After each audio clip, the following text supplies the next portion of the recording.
Her family sent the widow as a penalty, yet she became the treasure of his heart. The air was thick with the scent of pine and cold stone, and the wind whispered through the towers of the castle as though speaking the language of old sorrows.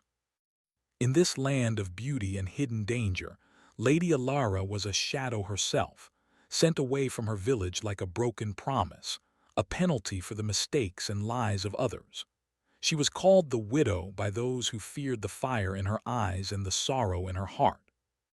Not because she had lost a husband, but because her name was entwined with scandal and misfortune, a mark her family used to punish her. The villagers had whispered, the market women had stared, and even her own parents had turned their eyes from her as they gave her away to the court of Prince Calin. Alara rode through the forest on a horse as dark as midnight, her cloak pulled tightly around her, yet it could not hide the tension in her shoulders or the sharpness in her gaze. She had heard stories of the prince, a man of ice and steel, cursed to walk through life without the warmth of trust or joy. And yet in those tales there had been whispers of hidden sorrow, of a soul burdened by duty and loneliness. She was not naive enough to think she could charm him, or even survive the court, but she held one secret within her heart. She had endured betrayal, and she knew how to endure again. The castle came into view, rising like a sentinel from the forest floor. Its towers pierced the sky, black stone gleaming faintly in the dim light, and the drawbridge stretched across a moat like the arms of a cold hand. Alara felt a shiver of anticipation, fear and defiance tangled together. This was her exile, yet it was also her stage. Whatever awaited her, she would meet it not as the widow, but as herself.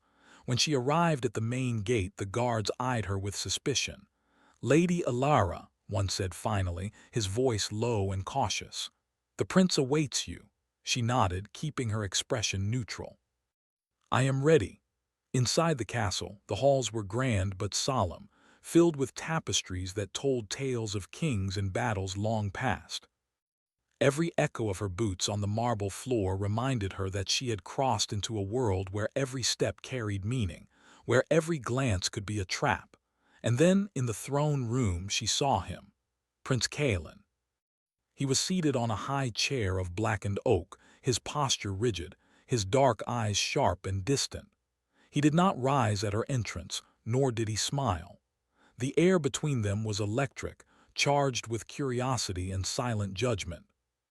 He had heard of her, of course, the widow sent by her family as punishment, but that did not soften the edge in his gaze. "You are Lady Alara." His voice was calm, yet it carried the weight of command and something unspoken, a quiet sadness. "Yes, your highness." Her voice was steady, though her heart beat like a drum in her chest. "I am here by the order of my family." He studied her, and for a moment the world seemed to shrink to the space between them. Alara felt as if he could see through her, past the cloak, past the title, past the fear, to the small, hidden part of her that still hoped for justice, for recognition, for freedom. "You carry yourself with dignity," Calin said finally, "even under shame." Alara bowed slightly, uncertain whether this was praise or an observation. "I have learned that dignity is all one can take when the world does not offer mercy." A shadow passed over Calin's face, something like approval or perhaps regret. "You speak with more sense than most who come to my court, but be warned, Lady Alara, the castle does not forgive weakness, and I am not known for patience." "I am not weak," she replied softly, a flame kindling in her chest, "and I am not here to ask for your mercy." That was all the conversation they had that day. She was shown to her chamber, a room that was both lavish and cold, overlooking the inner courtyard of the castle. The walls were adorned with ancient tapestries and carved stone, and the window looked out over the gardens where shadows of the past seemed to linger. Alara sat by the window, the weight of her journey pressing down on her. She did not cry, for tears were a luxury she had long given up. Instead, she allowed herself a moment of quiet reflection. This exile, this punishment, could become something else. Perhaps she could find a place here, perhaps even a purpose. She had survived her family's betrayal, survived the whispers of the villagers, and now she would survive this. Night fell, and with it, a strange silence. The castle was alive with the murmurs of servants, the distant steps of guards, and the occasional echo of something unearthly in the halls. Ilara, unable to sleep, ventured into the gardens. The moonlight kissed the leaves, and a soft breeze carried the scent of wet earth and forgotten flowers. And there, among the shadows of the twisted trees, she saw it. A black raven perched on a low branch, its eyes glowing faintly in the dark. Ilara froze. The bird tilted its head as if observing her, and then it spoke, not with words but with a presence that pressed against her mind, a warning wrapped in silence. She did not flinch, though her heart pounded. She had heard stories of the unnatural in Valdoria, and she had always known that the world was larger than the human heart alone could contain. The raven's eyes seemed to pierce her, asking, or perhaps demanding, that she notice something important. Suddenly, the sound of footsteps broke her focus. Kalen appeared, his presence as commanding as it had been in the throne room. He did not speak immediately, but his eyes flicked to the raven, then back to her. "You saw it too," he said quietly. His voice held an edge of something rare, concern. "It is not an ordinary bird." Ilara met his gaze, surprised at the vulnerability she saw there. "What is it?" she asked. "A warning," Kalen replied. "There are forces in this castle that will not let me or anyone love freely." "You must be careful, Lady Ilara." She nodded, her curiosity mingled with unease. "And yet, here I am." He looked at her for a long moment, as if weighing a decision he could not yet speak aloud. Then he turned and left, leaving her alone under the moonlight, the raven still watching, silent and knowing. The next days passed in a blur of courtly protocol and quiet observation. Ilara learned to navigate the treacherous social currents of Valdoria, earning wary glances and reluctant respect. She saw the cracks in Kalen's composure, brief flashes of irritation, moments of loneliness, and eyes that seemed to search for something beyond duty and expectation. One evening, in the great hall, a minor noble attempted to insult her. Kalen, who had been silent until then, rose from his seat, his presence commanding the room. "You will not speak of her in that way," he said, his voice sharp and final. The hall fell silent. Ilara felt a flicker of warmth in her chest, though she quickly masked it. Kalen returned to his seat, his eyes meeting hers for the briefest moment. In that look she sensed not just protection but recognition. But recognition was dangerous. Desire, even more so. And in Valdoria, both were luxuries few could afford. That night she returned to the gardens, drawn as if by instinct. The raven appeared again, and this time it circled overhead before disappearing into the darkness. Ilara felt a strange mix of fear and hope. She did not know if the warnings were for Kalen, for herself, or for something far larger than either of them. And yet, she could not deny the pull between them. Every glance, every word, every silent acknowledgement was a thread weaving them closer together, tangled in the dangerous beauty of the castle's shadows. Ilara did not know what awaited her in the coming days, the trials of court, the whispers of darkness, the weight of a prince burdened by a curse. But she knew one thing clearly: she would not be a victim. Not here, not ever. And somewhere deep in the castle, Kalen could feel it too. The fire of a woman unbroken by exile, unafraid of shadows, and perhaps, in time, capable of changing even a prince's lonely heart. As the moon rose higher and the castle lay silent, the first sparks of their connection shimmered in the cold air, fragile but undeniable. It was the beginning of a story written in shadows and light, in longing and restraint, in exile and destiny. And far above, the raven's eyes glowed once more, as if promising that the journey had only just begun. The castle of Valdoria was alive with whispers, the kind that danced through the corridors like ghostly ribbons. Servants moved silently along the stone floors. careful not to disturb the heavy weight of expectation that hung in every hall. Lady Alara had been in the castle for several weeks now, yet the coldness of its walls had not dimmed the fire in her spirit. Each day brought new challenges. She was watched, measured, and judged. Yet she learned quickly, reading the subtle motions of servants, the quiet tension in noble conversations, even the hidden glances of Kaelin. The prince was always present, whether near or distant, a figure of icy authority wrapped in silent mystery. Every step she took in his court felt like walking on a tightrope over a chasm of rumors, secrets, and the invisible weight of his judgment. Kaelin, meanwhile, found his thoughts increasingly drawn to her. He could not explain the sensation, the warmth that seemed to rise when she entered a room, the boldness in her words that challenged both him and the traditions of the court. He had never allowed anyone to reach this close. Loneliness had been his constant companion, and he had grown skilled at turning away every attempt at connection. Yet Alara was different. She was fearless in a way that unsettled him, and for the first time, he felt the sharp tug of curiosity and desire intertwined. One morning, Alara was sent to the library, a vast chamber of ancient books and scrolls where knowledge of the kingdom and its forgotten secrets were kept. Kaelin followed, as if drawn by some invisible tether, though he remained silent. The library smelled of old parchment and polished wood, a place where silence carried both wisdom and danger. Alara was studying a map of the kingdom when Kaelin approached. "You move with purpose," he observed, his tone calm, yet edged with curiosity. "I have to," she replied, not looking up. "This castle, it is not kind to those who stumble." Kaelin leaned against a tall shelf, eyes scanning her carefully. "You do not stumble."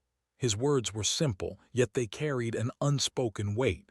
Alara finally lifted her gaze. Their eyes met, and the silence between them was electric, filled with things neither dared to speak aloud.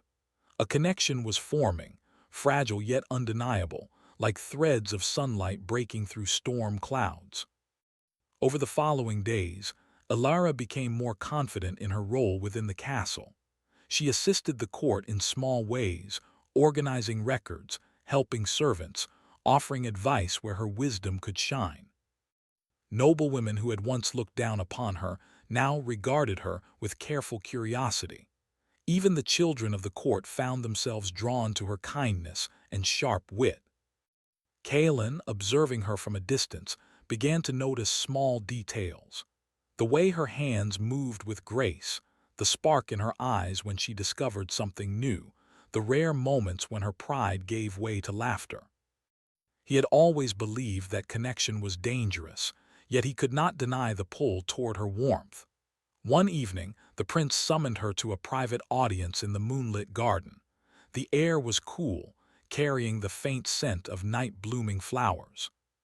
Torches flickered along the pathways, casting dancing shadows across the stone and foliage.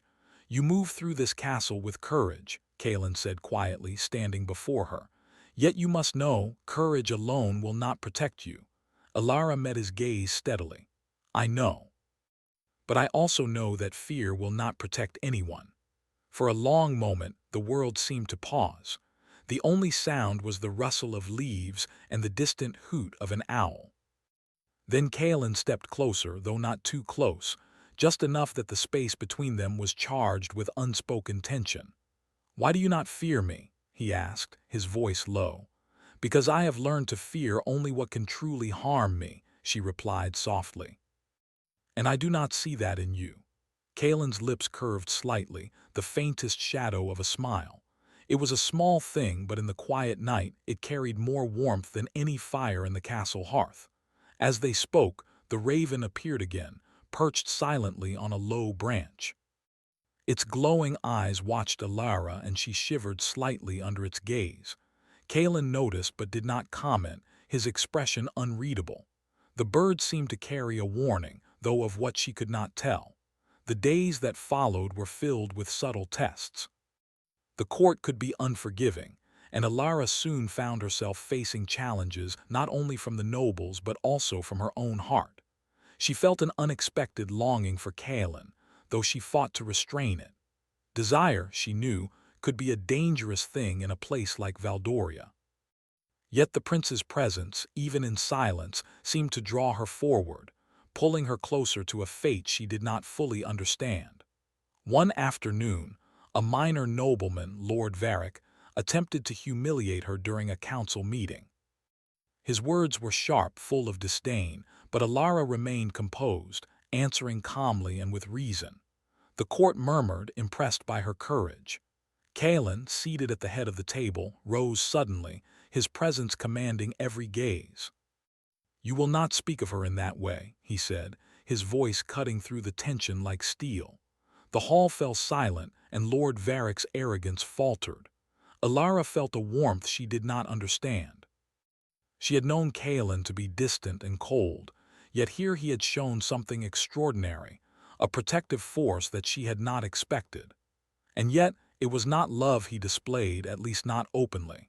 It was power, restraint, and a fleeting glimpse of something more. That night she returned to her chamber, thoughts tangled and restless. She could not shake the memory of his gaze, the subtle way he had observed her in the library, the quiet strength in the garden.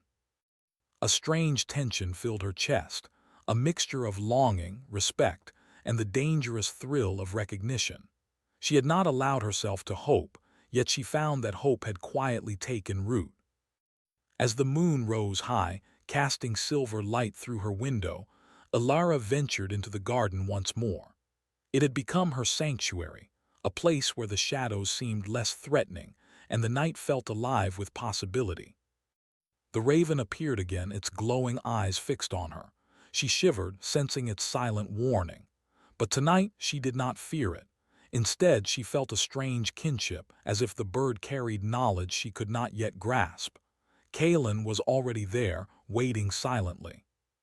He did not speak immediately, only watching her as if measuring her courage.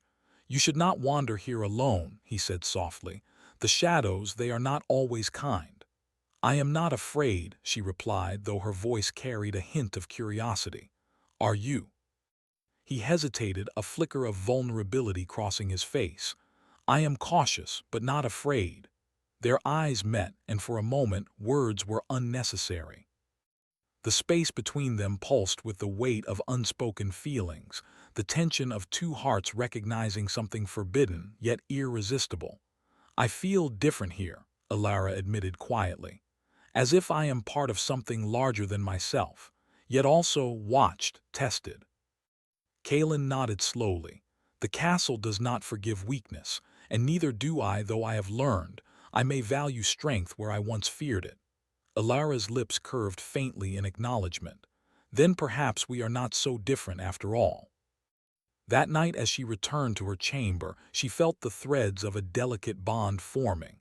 It was fragile, yet undeniable, a connection born of shared silence, mutual respect, and the subtle recognition of loneliness. She did not yet know what fate had in store, but she sensed that her exile had become more than punishment. It had become a test, a beginning, and perhaps a chance at something impossible. Days passed, and the castle began to feel less like a prison. Alara moved with growing confidence, her presence noticed by those who had once ignored her. Kaelin, too, found himself observing her with increasing fascination. The ice that had long encased his heart showed cracks, fine but real, whenever she laughed, argued, or simply moved through the halls with quiet assurance. Yet the shadows of the castle were never far away. Strange whispers echoed in empty corridors, torches flickered without reason, and the raven appeared at unexpected moments, a silent herald of unseen forces. Alara sensed that danger and destiny were intertwined, and that her growing bond with Kaelin was both a shield and a vulnerability. One evening, as they stood together on a moonlit terrace, Kaelin finally spoke the words that had been unspoken for weeks. "You have changed this castle, Lady Alara, not with power, not with titles, but with something stronger, courage and the ability to see what is hidden." Alara looked at him, her heart beating fast. "And what do you see in me?" Kaelin's eyes met hers, steady and unwavering. Strength and fire. A fire that may be the only thing that can survive this castle and me. The words hung in the air, heavy with meaning, unspoken desires, and the knowledge that the days ahead would test them in ways neither could yet imagine. The night deepened, shadows stretching long and silent, and above them the raven's glowing eyes watched from the trees. A warning, a promise, a hint of fate yet to come. For Alara and Kaelin, the chains of duty, desire, and destiny were tightening. And neither would be the same when the trials of Valdoria truly began. The forest beyond Valdoria's castle was alive with shadows and whispers.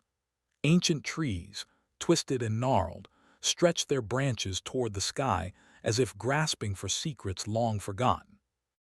Moonlight filtered through the leaves, casting silver patterns that moved like living beings across the forest floor.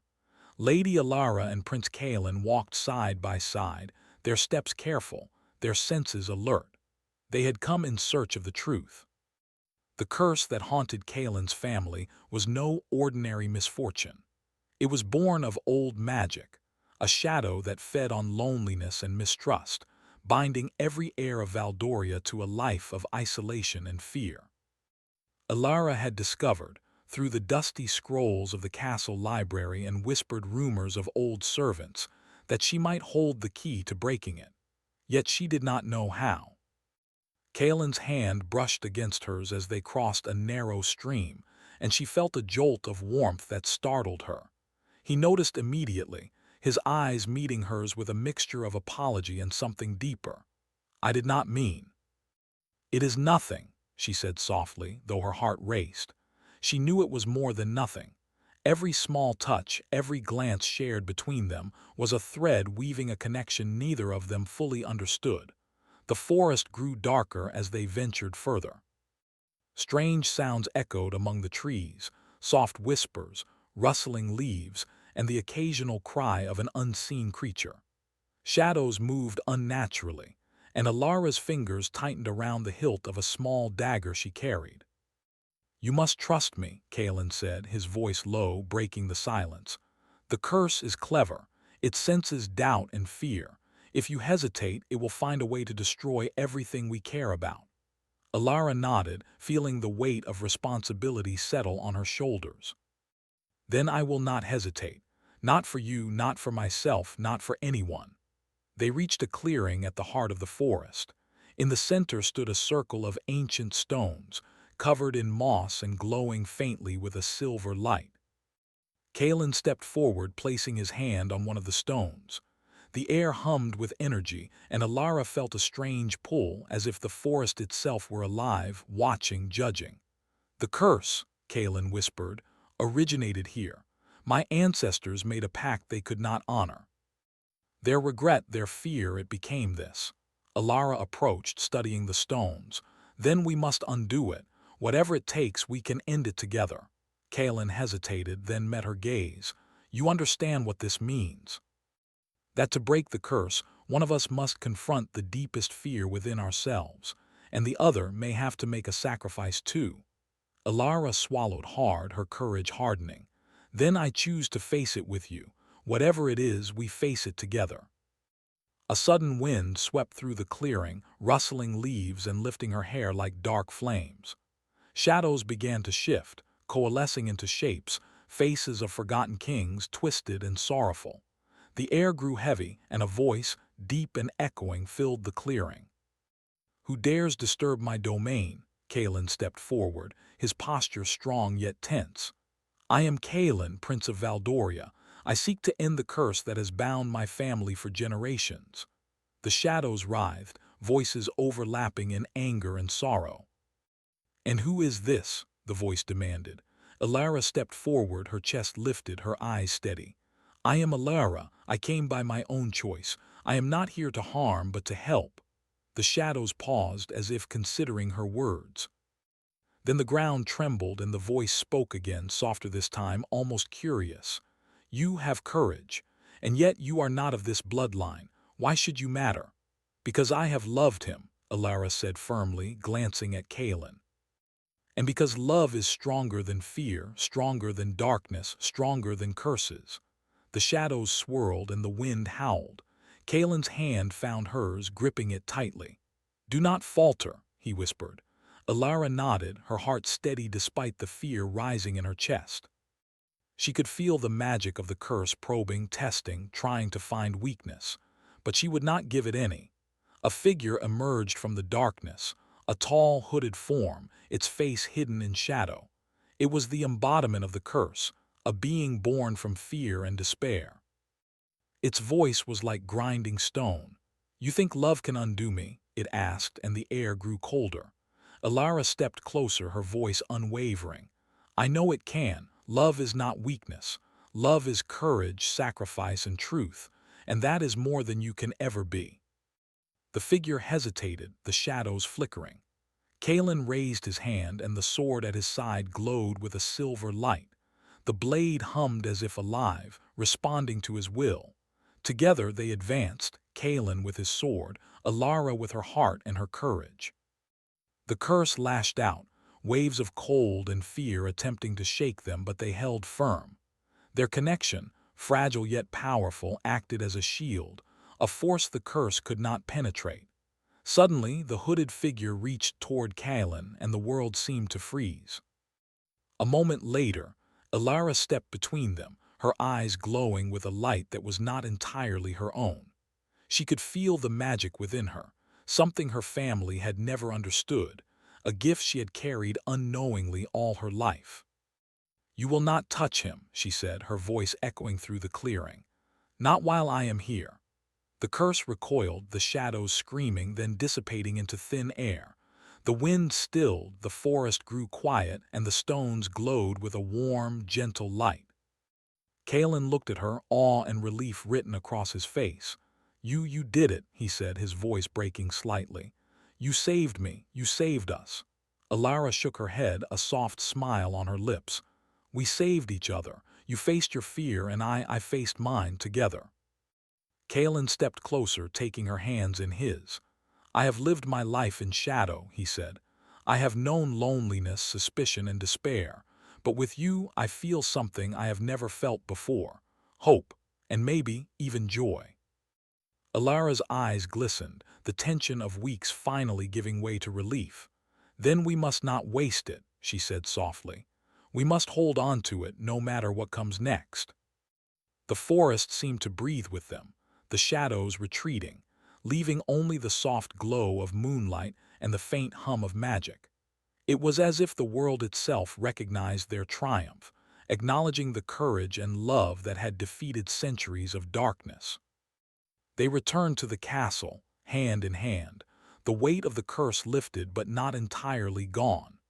The shadows in the corridors seemed less threatening, and the servants noticed a change in the prince's demeanor. Kalen walked taller, his eyes brighter, though a faint trace of caution remained. Alara, too, felt transformed. She had come to the castle as a punishment, as a widow marked by shame, but she was leaving the forest as someone stronger, someone who had faced darkness and emerged not just alive, but unbroken. Yet even as they celebrated their small victory, a subtle tension lingered in the air. The curse had been weakened, but not entirely destroyed.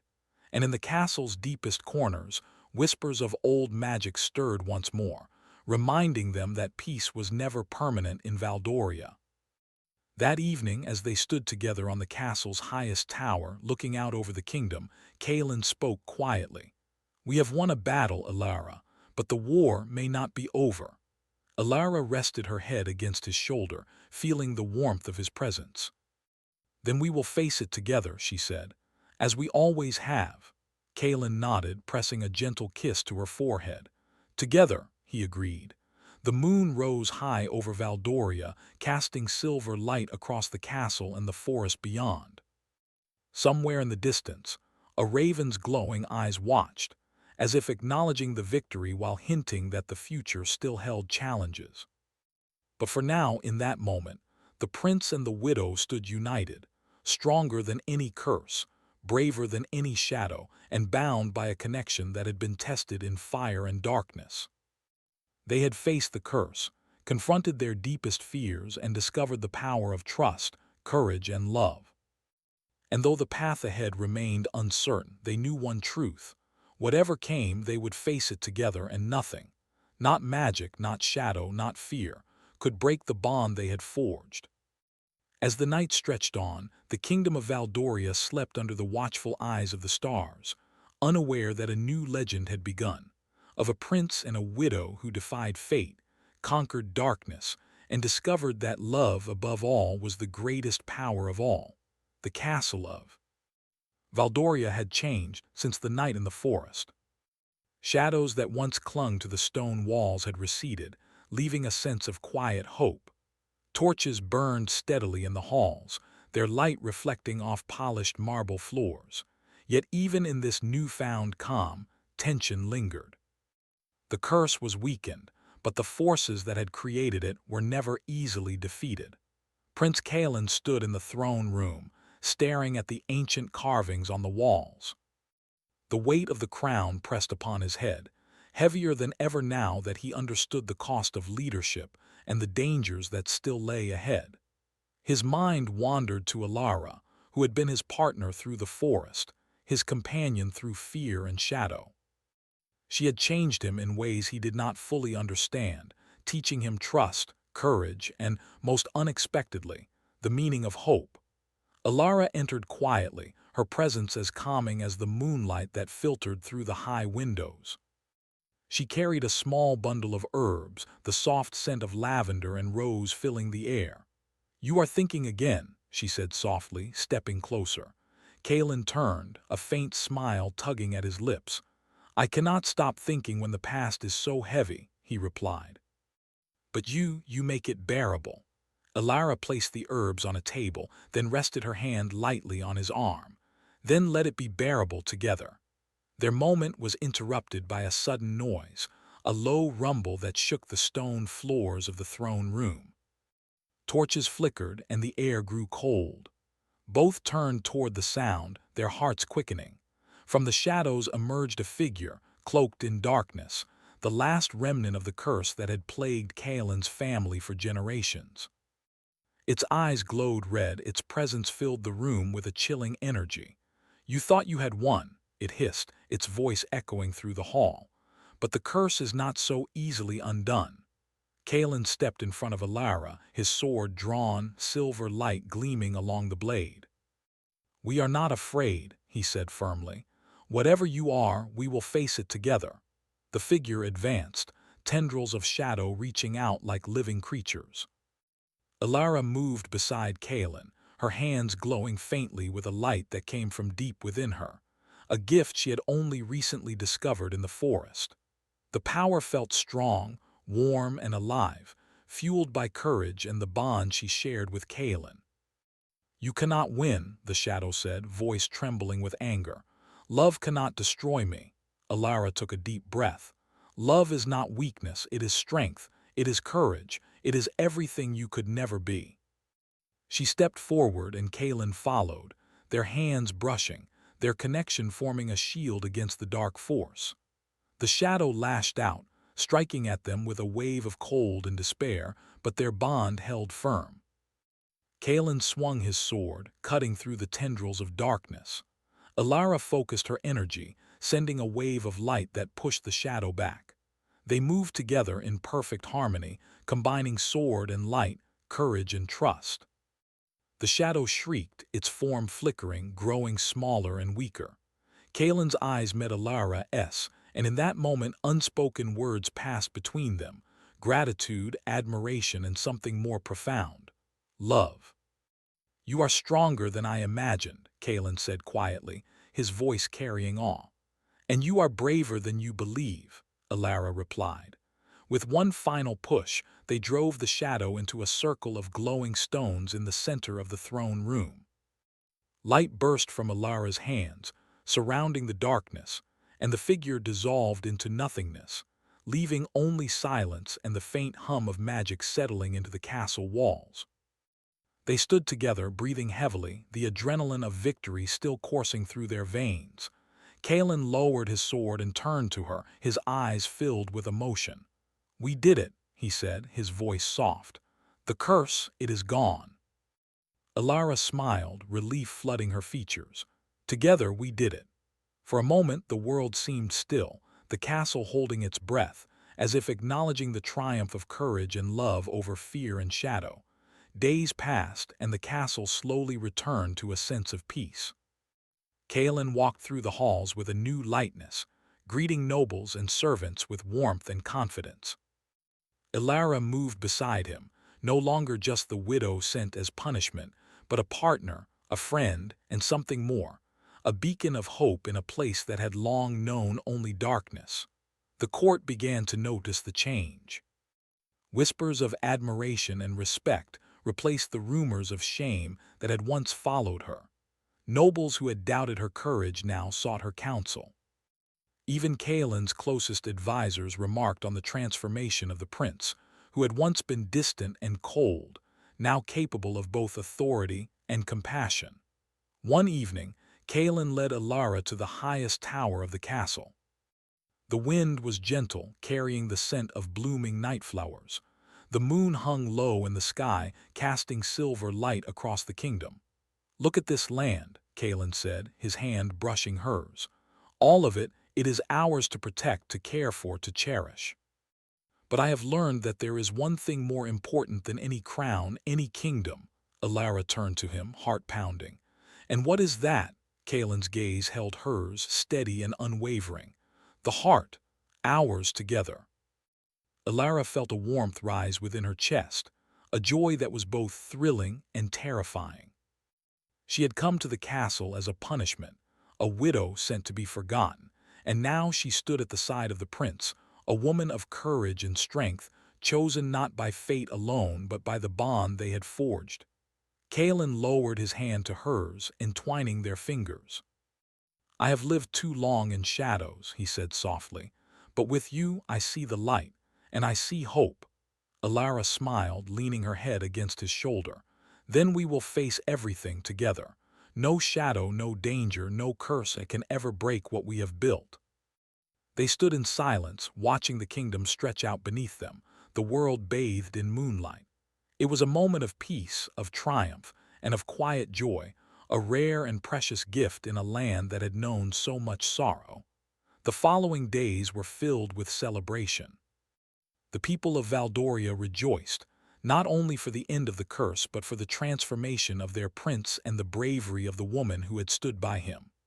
Elara was honored openly, her courage recognized, her past shame forgotten. Kaelin's heart swelled with pride and gratitude, knowing that without her, he could never have faced the darkness within and around him. Yet even in the joy, a quiet humility remained. They knew the future would bring challenges, threats from rival kingdoms, the responsibilities of leadership, and the inevitable trials of life. But they faced these challenges not as lonely individuals, but as a united force, stronger for the hardships they had endured together. One evening, as the sun set and painted the sky in gold and crimson, Kaelin led Elara to the sacred grove just outside the castle. It was a place of renewal, a hidden sanctuary where the kingdom's magic was said to be strongest. The air was alive with the hum of unseen energy, and the trees seemed to bow in quiet reverence. Kaelin took her hands in his eyes reflecting the colors of the sunset. "Here in this place we begin anew," he said softly. "Not as prince and punishment, not as exile and curse, but as two hearts united." Elara's eyes glistened with tears, not of sorrow but of joy. "Together," she whispered. They knelt before the ancient stones of the grove, placing their hands upon the glowing surface.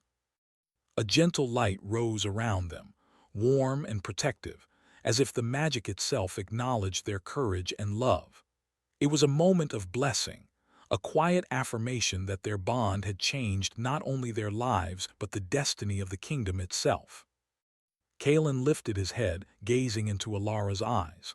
"I have learned something these past weeks," he said. "That love is not weakness and courage is not the absence of fear. They are the same, two halves of a strength that can overcome even the darkest shadows." Elara smiled, her heart full, and we have found it together." The wind whispered through the grove, carrying the scent of flowers and the quiet promise of the future. The raven, once a harbinger of warning, perched on a high branch, watching silently. Its eyes, no longer menacing, seemed to acknowledge that the battle was over, that the darkness had been defeated, and that a new legend had begun. Kalen and Alara rose, hands still entwined, and turned toward the castle. The path ahead was uncertain, as all paths are, but they faced it without fear.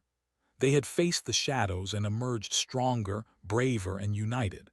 The kingdom of Valdoria would remember their story for generations, a tale of courage, love, and redemption. The widow who had been sent as punishment had become the treasure of a prince's heart. The prince who had walked in shadows had found light, hope, and joy. And together, they had discovered a truth more powerful than any curse, that love, trust, and courage can change even the fate written in darkness.